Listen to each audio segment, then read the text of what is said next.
Valentine day. का भइल आज वैलेंटाइन डे है, हमार गुलाब तारा के पसंद ना आयल का?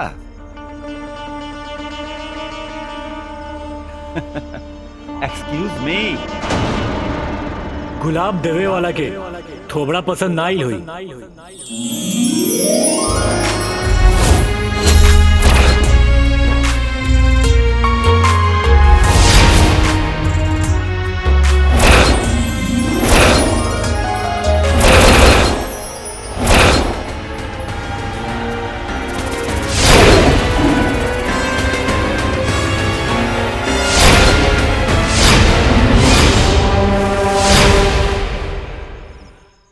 थोबड़ा पसंद ना आइल का? देख तोर शक्ल तो हीरो जैसन बा, लेकिन एजा हीरो पंथी करे के जरूरत नहीं खे।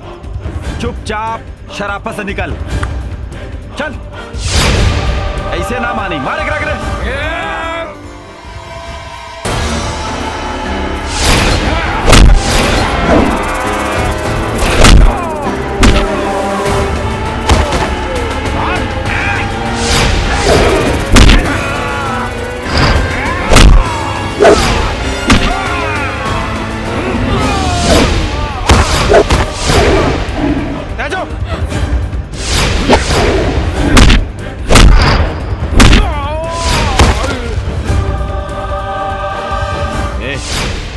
तू ज्यादा हीरो मत बन, इवा तोर हीरो पंथी ना चले।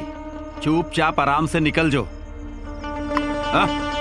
जब भी हमरा जीवन में ऐसा कंडीशन आवेला तो हमरा मन से एक एक आवाज निकलेला, शराफत गइल लेवे।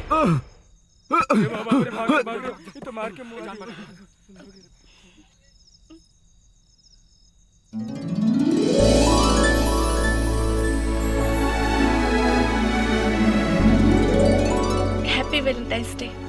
Happy Valentine day.